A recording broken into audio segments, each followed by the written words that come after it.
October 1st, cash assistance for thousands of Michigan families could end under new reforms.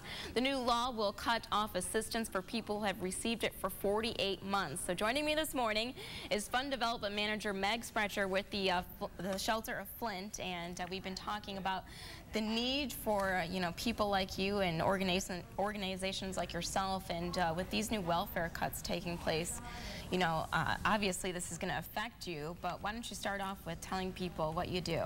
Well, we are kind of a unique program in Genesee County. We do have a 30-day emergency shelter. We also offer transitional housing and permanent supportive housing. Our 30-day program is probably the one that will be impacted the most. Okay, and why is that? In the last month, we've received 600 phone calls from families in the area needing shelter. 600 families, and how many do you have room for? We can house about 50.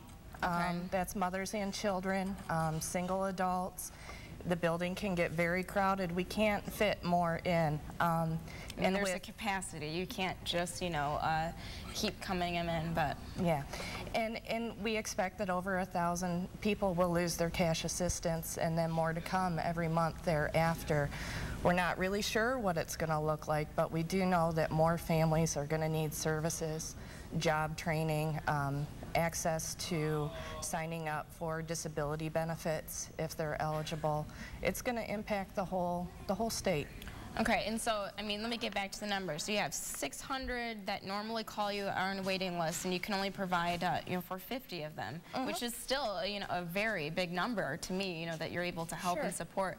So then you think you're going to, you can't really say a hard number, so what you think you're going to get, but you think more towards 1,000? It's going to grow. Okay. Absolutely.